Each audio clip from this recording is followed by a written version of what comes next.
You are watching session number 2 of the chapter Chemical Reactions and Equations. In the previous session, I discussed about physical change and chemical change. What are the concepts about the chemical equation and what actually the meaning of a balanced chemical equation. And now I am going to talk about how to balance the given chemical equation and some examples we'll see. And later I am going to talk about the types of chemical reactions what we have. Remember, a reaction is said to be balanced when the number of atoms of each element in a reactant side and product side or left hand side or right hand side of the reaction is the same, then we call it as a balanced chemical equation. And if the number of atoms of element is not equal, and then we have to balance that.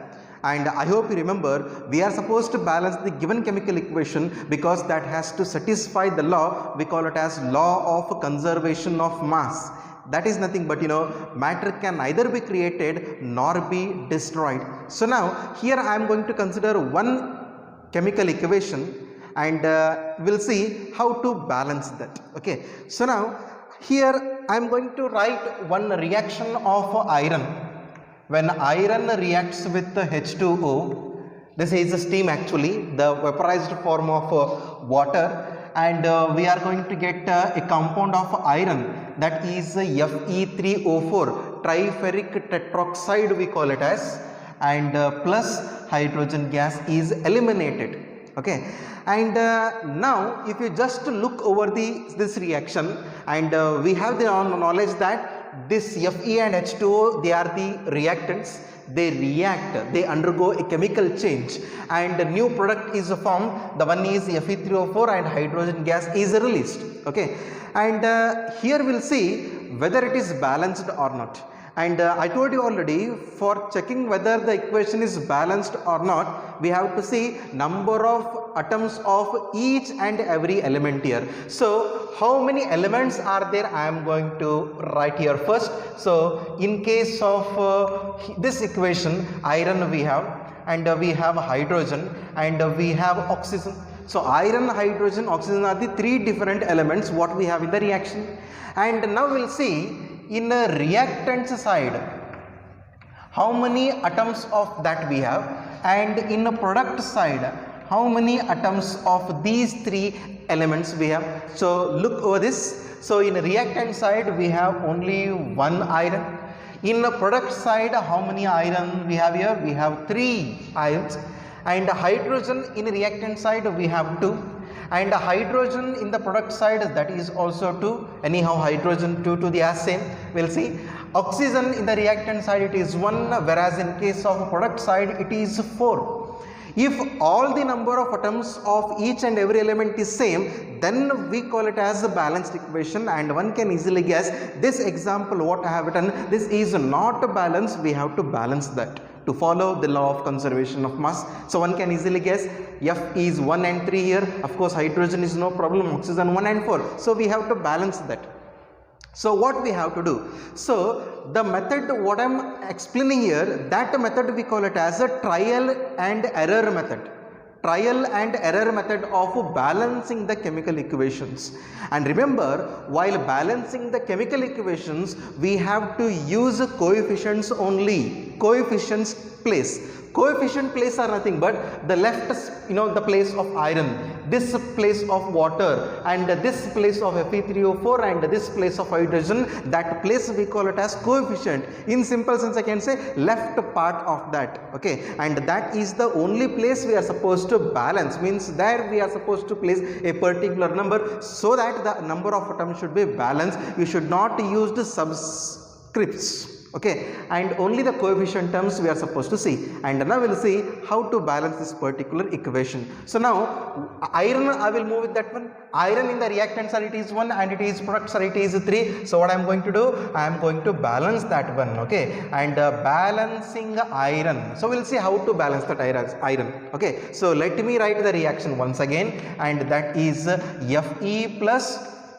H2O, you are going to get Fe3O4 and H2. Okay, so iron we have 1 in the reactant side and 3 in the product side. So here iron we have 1 and we have 3 iron here. So I told you for balancing we have to use the coefficients only, and if I write 3 here and this is the coefficient you can say, so 3 iron we have in the reactant side and 3 iron we have in case of a product side also. Okay, and if you didn't get what actually I said here, and we can write one more step. I will go in detail for the first example. So 3 elements we have. So now we'll compare the amounts of atoms of each and every element. So now after writing 3 here, in the reactant side iron it is 3, in the product side iron it is 3. Okay, what about hydrogen? Hydrogen we have 2 here and hydrogen also we have 2. What about oxygen? 1 oxygen we have and 4 we have. Only iron is balanced, but we have to think over oxygen also.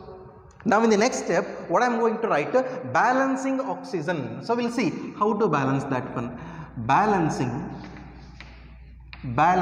oxygen. Let me write that reaction again. So what is that? 3Fe. I will copy the second one step reaction what I have written, gives rise to Fe3O4 plus H2, right? So now we need to think over oxygen. Okay, so see here it is 1 in the reactant side and in the product side it is 4. So we have 1 here and we have 4 here. So I told you coefficient you have to use, and I hope I can write 4 here. If we write 4, we'll see what happens in this case. So again we will write that one. The elements iron, hydrogen and oxygen. Iron is 3 in case of reactant and 3 in case of products, but hydrogen we'll see now. So hydrogen here we have 2, but here the coefficient is 4. So try to know, if you write a number the side of any reactant or product, this number is related to hydrogen as well as oxygen. So how many hydrogens are there? So here we have coefficient and 2 in the subscript, we have to multiply that. So how many hydrogens are there? So we have 8 here. You just try to know coefficient and subscript if we have, and we are supposed to multiply. So 8 hydrogens we have here. And how many hydrogens are here? Here they are 2. What about oxygen? I told you this 4 is related to oxygen also. So how many oxygens are there? 4 are there. And in the product side, how many oxygen? 4. So oxygen is balanced. But what happened here, while balancing oxygen, again hydrogen is changed. Hydrogen has been changed. So now we have to balance that hydrogen. So this is the reason I told you trial and error method. I called this as, and now we are supposed to do what actually? The balancing the hydrogen. Let me repeat that reaction. That is 3Fe plus 4H2O gives rise to Fe3O4 plus H2 we have. So we'll write that again. So we have 3 elements, iron, hydrogen and oxygen. So iron it is 3 and iron in the product side is also 3. Okay, and now we are supposed to balance the hydrogen, but oxygen is same, that is here we have 4 and in the product side also we have 4. So how many hydrogens are there? We will see now. So it was 8 before, and now in the product side we have 2. So here 4 into 2, 8 we have. Of course we have 8 here, and now here it is 2. Okay, and we have to make the number of hydrogens in the product side, that should be 8. And what we have to do, I told you, we have to use the coefficient term. Let us assume I am going to write 2 here. So if you write 2, and how many hydrogens totally we have? 2 into 2, 4 hydrogens we have. But actually how many we need? We need totally 8. And trial and error method, one can easily guess. I hope I can write 4 here. Okay, if you write 4 into 2, 8 you are going to get. So now I am going to write 8. So now check over once again. Iron 3, hydrogen 8, oxygen is 4. So now if you look over this reaction, and now this reaction is said to be completely balanced. Therefore, the final balanced reaction is 3Fe plus 4H2O gives rise to Fe3O4 plus 4H2. This is how we are supposed to follow the trial and error method for balancing the chemical equations. This is as per NCERT text how to balance that one. right? But you should know at least once how to balance such kind of equation, and you should move it, any one element you should consider. First you can consider hydrogen, oxygen, anyway, okay, there is no fixed rule, the first element has to be considered like that. Any element you consider, go with the trial and error method, and finally you should get a particular balanced equation.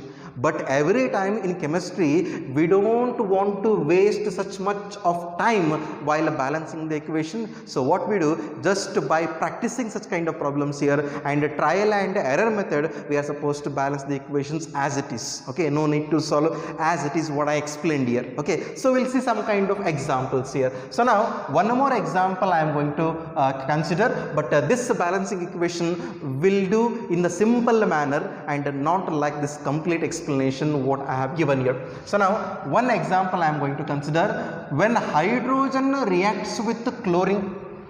We just say when hydrogen reacts with chlorine. Okay, so try to know hydrogen is gas and chlorine is also gas. So there is combination of hydrogen and chlorine in the presence of a bright sunlight. Okay, and one can guess we are going to get a product that we call it as hydrogen chloride, HCl, hydrogen chloride, that is also gas. Okay, and remember, if hydrogen chloride gas is dissolved in water, and that we call it as hydrochloric acid. Hydrogen chloride is gas, hydrochloric acid is liquid form. So now the question arises whether this is balanced or not.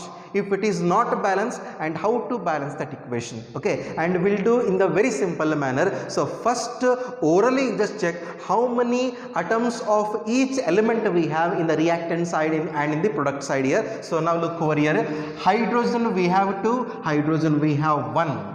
Chlorine we have 2 and chlorine we have 1, and one can guess this is not actually the balanced equation. We have to balance that.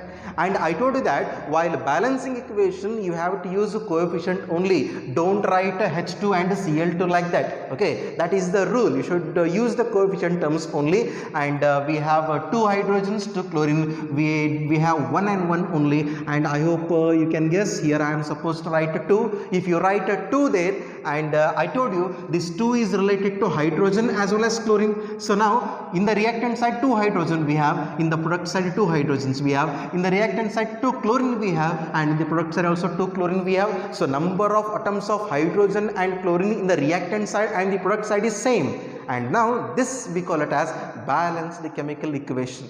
So this is the exact procedure how to do, and this is the simplest way how we can write the same balanced chemical equations, right? We'll see some other examples. So now I am going to consider some other examples for balancing one. So now I will consider barium chloride and one more aluminium sulfate, Al2SO4 thrice. Barium chloride and aluminium sulfate. So now we'll try to balance this reaction. Okay, barium chloride BaCl2. So try to know Ba valency will be 2 plus, C valence will be minus 1. Usually in a molecular formula of a compound, the first one will be cation, the second one will be anion.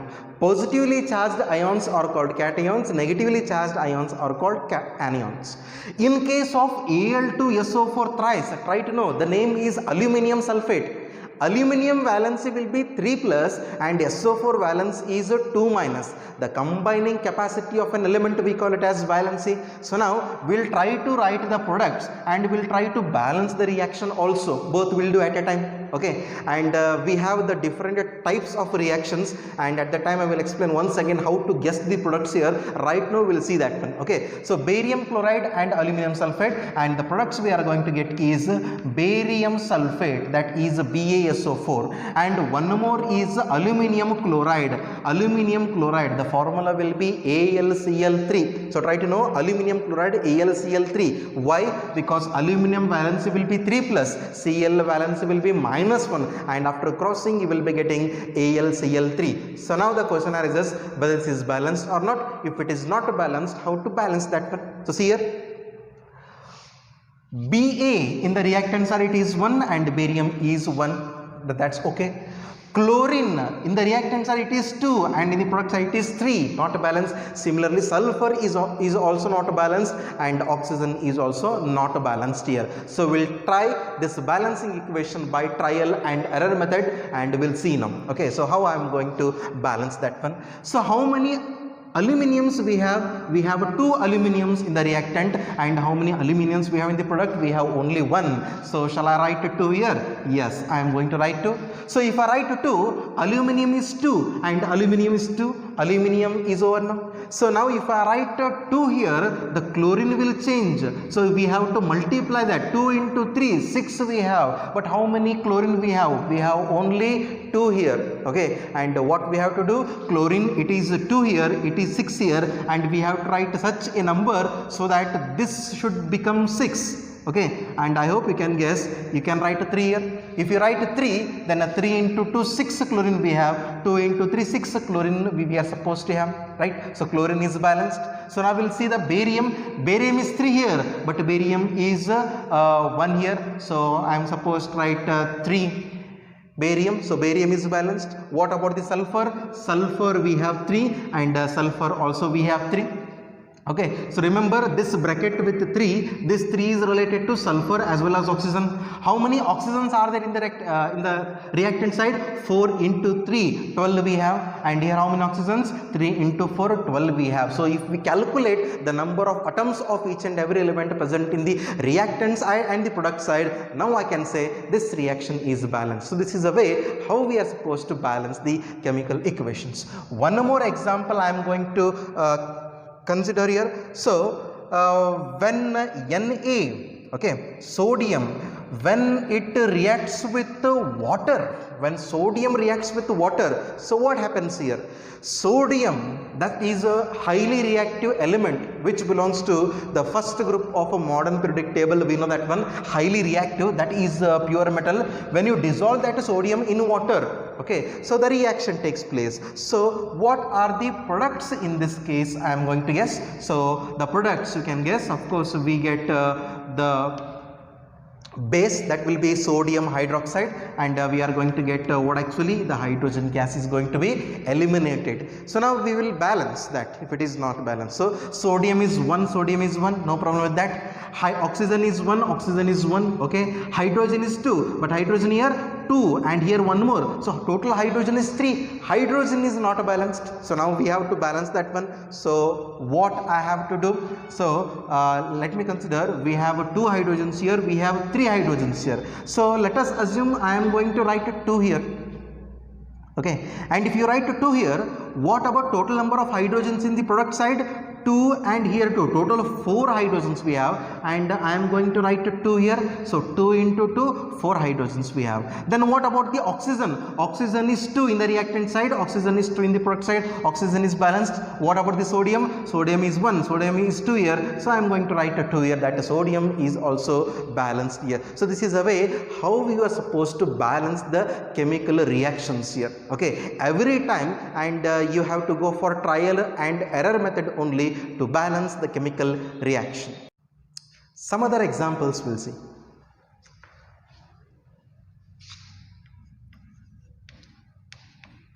BaCl2, barium chloride, when that reacts with the sodium sulfate, Na2SO4, and we'll see what are the products and balanced or not, and we'll try to balance that one.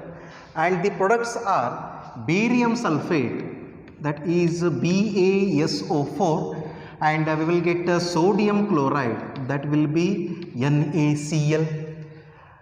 We'll see now, barium we have 1 and barium it is 1, okay, no problem with that. Chlorine we have 2 here and chlorine we have 1, so we have to balance the chlorine, okay. And now see the remaining one, sodium we have 2 and sodium we have 1, and sulfur is 1, sulfur is 1, oxygen is 4, oxygen is 4, and I hope you can guess, if you write 2 here, that will be 2 sodium and 2 chlorine you are going to get. The same thing is going to be followed here.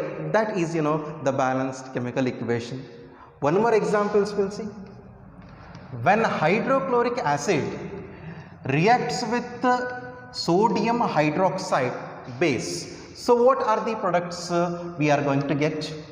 So here the products are NaCl and one more is H2O, we can write. So that this equation you just see, and we have a hydrogen. How many hydrogens are there? Here we have one and here we have one, totally two hydrogen. Sodium we have one, chlorine we have one, oxygen is one. This equation is already balanced now. Okay, so this is how we are supposed to write the chemical equation, and we can balance that by considering the number of atoms of an element in a reactant side and in the product side. Sometimes what happens, we have to mention the particular conditions also. The reactions won't combine as it is. In terms of conditions, the reaction may takes place. So one example I am going to consider here. When carbon monoxide reacts with the hydrogen, and we are going to get a particular kind of compounds, but we have a particular condition, and the condition is if you maintain 340 atmospheric pressure only, ATM stands for atmospheric pressure, and then we are going to get a compound that we call it as a CH3OH, and this is methanol. This is alcohol what we are going to get. So in this reaction, of course we write the reaction, but a condition has to be maintained that a particular pressure we required for that, and that is 340 atmospheric pressure. We'll see balancing. Carbon we have one, oxygen is one, hydrogen is 2, and hydrogen 3, and one more here 4 we have totally. And now I hope you can guess, we can write a 2 here, so that 2 into 2, 4 we are going to get. Right? So some reactions may depend on the conditions also, and some physical change we cannot mention only just temperature and pressure. Some other conditions also we are supposed to maintain. So the very simple example I can give for that is photosynthesis. So photosynthesis occurs in a plant cell, we know that one, and the green part or the green part of the plant, the pigment present is the chlorophyll, where actually the photosynthesis takes place. So how we say that photosynthesis is the plants or the plant cell, they prepare their own food in the form of carbohydrate, okay, using the raw materials like sunlight, water and carbon dioxide, and the process we call it as a photosynthesis. Remember, photosynthesis is a chemical change because a new compound is going to be formed, and we can write that in the form of chemical reaction also. So we'll see that one, how we are supposed to write that photosynthesis using a chemical reaction. Carbon dioxide is a raw material and water is a raw material. Carbon dioxide is present in the atmosphere, plant utilizes that. Water the plants absorb using the roots, okay, and this reaction takes place in the presence of sunlight, okay, and one more is a chlorophyll pigment. In the presence of a chlorophyll and sunlight only this takes place. And what you are going to get? We are going to get food in simple we say, but that is in the form of carbohydrate, okay, and the simplest form of carbohydrate is glucose. The formula is C6H12O6, okay, and the byproducts what we are going to get, they are, one is water and one more is oxygen we are going to get. So this is how the oxygen gas is released during the process of, we call it as a photosynthesis. Okay, and this is a reaction what I can say. So balancing equation, so carbon is 1 and carbon is 6 we have, and I will write a 6 here, but actually according to experiment and some practical knowledge we know that one, the amount of carbon and amount of water will be in the ratio 1:2. Therefore carbon is 12, means the amount of oxygen or the water will be 12 here, and if you balance with that one, so 12 oxygens we have here, so I can write a 6 here and I can write 6 here, so that hydrogen and oxygen is going to be balanced just by trial and error method. So this is the reason what I told, we can mention some kind of conditions like this, the sunlight or the particular temperature and pressure like that. Sometimes we can mention the physical states also. If we write S, that stands for solid. If we write small l, liquid. If you write small g, gas. Sometimes we write AQ also. For example, and for in this example, I am going to write AQ, NaOH AQ. Actually, sodium hydroxide is a solid in state. That is the base. It is solid in state, and we have to dissolve that in water. And here AQ stands for aqueous. So aqueous is nothing but where the water acts as a solvent, we call it as aqueous. A solution where water acts as solvent, we call it as aqueous solution. So NaOH is dissolved in water, therefore we write AQ there.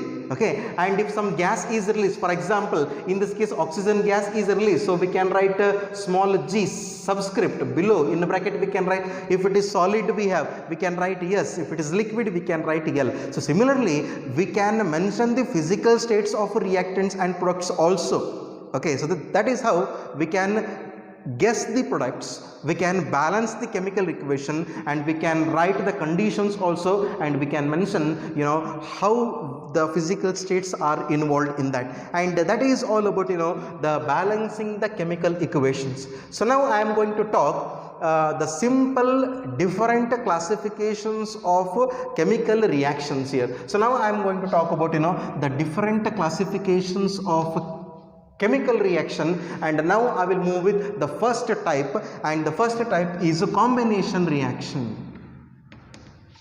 The first one is combination reaction. So we'll see what actually the combination reaction stands for, and we'll explain with particular examples. Okay, first I will consider one simple example, and later we'll see what actually the meaning of that. I will consider carbon. Okay, and try to know carbon is a solid in state. Some crystalline forms of carbon we have, some amorphous forms of carbon we have. When carbon reacts with oxygen or undergoes oxidation or burning process, the name of the gas released is carbon dioxide, that will be CO2. So now what I am going to say, this reaction what I have written, that is an example for combination reaction. And why it is called combination reaction, just look over here, the reactants are going to combine. In here we have two reactants, sometimes we have three reactants, more than two also. When two or more reactants combine, and just you see how many products we got here, we got one product. So if two or more reactants combine or unite or union of two or more reactants takes place, and you are going to get a one product or a single product here, that kind of reaction we call it as combination reaction. As the name indicates, there will be combining of the reactants so that you are going to get one product here, and that is actually the combination reaction. And remember, now onwards, if you write any chemical reaction in chemistry, you have to check whether it is balanced or not. If it is not balanced, you have to write the balanced chemical equation only. In the examination, if you write the correct chemical reaction without balancing, you may lose 1 marks for that one. Okay, so compulsory you need to balance the equation, and now one can easily guess this is already the balanced chemical reaction.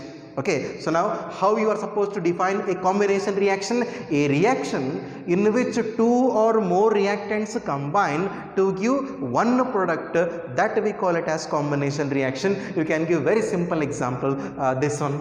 Okay, and now you can represent S here. Okay, so what is that S? Because carbon is solid and oxygen is a gas and carbon dioxide is also gas. We can represent like this also. It is not compulsory. If they mention the particular question, then you are supposed to mention. In combination reaction, and one more concept I am going to explain, and that is exothermic reaction. So let me write here. That is exothermic reaction. So we'll see what actually this exothermic reaction, thermic related to heat. Okay, so sometimes what happens while carrying a chemical reaction, in some reactions heat is released, okay, and in some reactions heat is absorbed. Okay, in any reaction, if heat is released, that we call it as exothermic reaction. In any reaction, if heat is absorbed, that we call it as endothermic reaction. Okay, in simple sense you can say exothermic reaction means a reaction in which heat is liberated, and if heat is absorbed, and we know that one, and that we call it as endothermic reaction. And now we'll see whether this reaction is exothermic or not. one very simple point I am going to explain here, and I told you that one O2 we are adding here. So what is addition of oxygen? Remember, addition of oxygen is oxidation, and remember, oxidation is always a combustion. So what is the meaning of combustion? When any substance, if you react with oxygen in the presence of particular condition, you are going to get heat and light, okay, and that we call it as combustion. In simple sense, I can say burning process is combustion, and burning we are going to get, you know, the liberation of heat. So always all oxidation, all combustion process are exothermic only, and now I can say this reaction is exothermic. Why? Because heat is going to be released. So that is the concept of about, you know, the exothermic reaction. So now we'll see some other examples. When hydrogen gas will combines with oxygen, and now you can guess the product formed is a compound that is water, H2O. Okay, and that is a complete equation, and now we just guess whether it is combination reaction or not. Yes, it is combination, because two reactants combine, you are going to get a single product. That is an example for combination reaction, but this is not balanced, isn't it? Why? Because we have two oxygens here, but we have only one oxygen here. What we have to do? Trial and error method. Two oxygens we have, let me write 2 here. So if you write 2 here, two oxygens we have, this 2 is related to this oxygen also, so two oxygen we have. Don't be hurry, just see what about the hydrogen. After writing 2 here, the hydrogen number of atoms has been changed. Totally how many hydrogens are there? 4 we have, but here how many we have? Only 2. So therefore I am supposed to write 2 here. So that is how you are supposed to write the example of combination reaction, okay. And some other examples I am going to write here. So one simple example I am going to consider, that will be CH4 plus O2. When CH4 reacts with O2, do you know what is CH4 stands for? CH4 is nothing but a methane. That is the one of the hydrocarbon. Carbon and hydrogen we have, therefore I call it as hydrocarbon. So CH4 is methane. So that reacts with oxygen O2. I am going to consider, and now what are the products we are going to get? The one is carbon dioxide, and one more is water we are going to say here. So one point I want to highlight here. So what is this methane? Methane is nothing but hydrocarbon. So what is hydrocarbon? The compound containing carbon and hydrogen only, we call it as hydrocarbon. So what is this O2? We have added that one. That is nothing but addition of oxygen, and addition of oxygen is nothing but combustion, that I explained. So remember, combustion of hydrocarbons. If there is oxidation of hydrocarbons, the products are fixed. What are the products? One is carbon dioxide and one more is water. If you consider one more hydrocarbon, butane, C4H10, if you react with the oxygen, the products are fixed. What are those?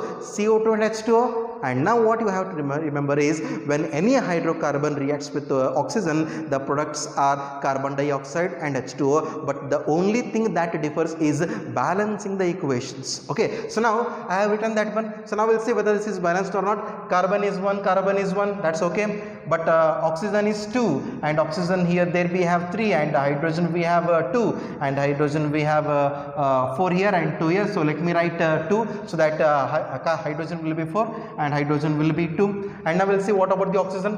Oxygen is 2 here and 2 here, totally 4, and now I can write 2 here also, isn't it? So that is, you know, the combination reaction. And remember, this is exothermic reaction. Why? Because we have added oxygen. I told you in some cases we will get more than one products also, okay, but that is an example for combination reaction, and that is an example for actually the exothermic reaction also. So one more example I am going to consider, and the example what I have is, what happens if we take the mixture of CaO and H2O. So CaO, so the name you know that one, CaO, calcium oxide, but you can call it as quicklime also. So try to know that one. The commercial name you call it as quicklime. So when you react with the water, that is H2O, and we are going to get what actually CaOH twice.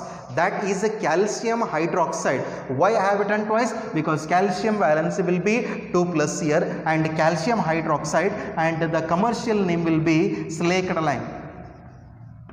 You can call it as slaked lime also. Okay, and what we did actually, so we took a quick lime, that is the solid form, the white colored powder, and we mixed with the water. Okay, and after stirring we are going to get a product, we call it as slaked lime. Okay, and it is very simple. Slaked lime is very important, the white colored compound. Okay, so the preparation we can do in the lab itself also. We have to consider a beaker, and calcium oxide quick lime is available. Just take a small amount of quick lime and mix with water, and after stirring you are going to get a calcium hydroxide, that is a slaked lime. And this is combination reaction. Why? Because two reactants combine and you are going to get a new product also. And now we'll see whether the equation is balanced or not. Calcium is 1, calcium is 1. Okay, hydrogen is 2, hydrogen is 2. Okay, and what about oxygen? Oxygen is 1 and 1, 2, oxygen is 2. This is already balanced equation. Okay, and no big deal in that one. And this is example of exothermic reaction. Right now, while I told you that one, we are supposed to mix a quick lime with water. During the reaction, if you touch the beaker, and you are going to feel the heat produced. Okay, and if any reaction heat is produced, and I told you that one, that we call it as an exothermic reaction. Okay, and one more example I am going to consider here, the natural process, that is respiration. Okay, exchange of gases in between the cells, we call it as respiration, we know. And usually in our case what happens, we inhale oxygen, and after that what happens, the food, what we consume, that mainly consists of carbohydrates, and the simplest form of carbohydrate is glucose. That glucose will react with the oxygen and you are going to get the products, and while the reaction, energy is produced here. Okay, and that is actually the chemical reaction of respiration. And how we are going to write that, we'll see down. Okay, the simplest form of glucose, C6H12O6. Okay, and that reacts with the oxygen what we inhale. Okay, and what are the products we are going to get? And now you can guess, we are going to get the products as one is carbon dioxide and one more is water, plus energy is going to be released. Okay, so because of that, the food what we take, and during respiration the energy is released. That is how we get energy from particular food. And we'll see the balancing. And carbon is 6 here, and I am supposed to write 6 carbon, and oxygen is 6, and hydrogen is 12. And I hope if you write 6 here, hydrogen will be 10 and oxygen will be 6. Okay, and yes, that is how you are supposed to balance. So what about the oxygen? You see 6, 7, 8 we have, and here we have 12 and 6, and we can write 6 here also. So that is how we can balance the reactions like this. And all these examples what I consider, so just to look over once again. In case of the first one, I discussed the formation of a carbon dioxide, and similarly some other examples also I discussed where the reactions are exothermic, the heat is released. And these are all nothing but the examples for combination reaction. And combination reaction is nothing but when the two or more reactants combine, and if you are going to get a new product, and that reaction we call it as a combination reaction. And one more point, just remember, all oxidation or all combustion reactions are exothermic reaction. One more point I told you, when hydrocarbons undergoes oxidation, we are going to get the products as carbon dioxide and water. That is all about the first the type, that is combination reaction. Similarly, we have some other types also. We have decomposition reaction, displacement reaction, double displacement reaction, redox reaction. We have a number of classifications like this. So in the next session we'll discuss some other different classifications with the examples. Thanks for watching.